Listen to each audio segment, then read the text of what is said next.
Мына пескоблок издесеңер, Дыйшындын карьерine келе. Дыйшындын карьер деп коебу биякта. Конкинанын ортосунда карьер. Ушул пескоблоктун баардыгын чыгарып аткан өндүрүштүн директори, кожоюну болуп каласыңбы? Ошондой деп коебуз. Пескоблоктун баасы канчадан? Азыр пескоблоктун баасы 46дан. 46 сом, э? 46дан. Анан өзгөчөлүгүңөр силердики Өзгөчөлүгү бизде гладкийлик жагына да заборго сулуураак деп койсок болот. Ошо.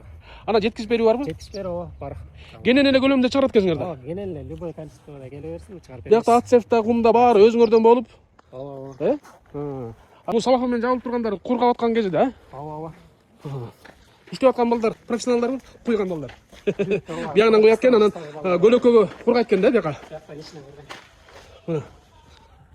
Көлөкөгө кургап берет экен. Анан монтип бияка бүткөн бул кургагандан кийинкиси да. Булар кургап калганарлары да. Анан мына сулуу жылмакай түшөт дейт биздин Размери пескоблоктун өзгөчөлүгү дейт. 19 анан 19-40, 15 деле болот. По заказ кыла беребиз аптен. Жанагындай цветнойлор болсочу, тумбалары бар да бар да силерде. Бүт бардык түр, Беребиз заказ менен. Мына каалаган көлөмдө пескоблок өндүрүп атышат. Урматтуу достор. Ылдый жакка, төмөн жакка номер жазып коеюн. Бакытка чалсаңар өзүңөр аласың да. Анан жеткизип берүү кызматы да бар экен. Алыстыгына жараша аны да сүйлөшүп аласыңар. Мына АЦФ дагы баардыгы өзлөрүнөн өндүрүлөт экен. Төмөндөгү номерге кайрылыңыздар.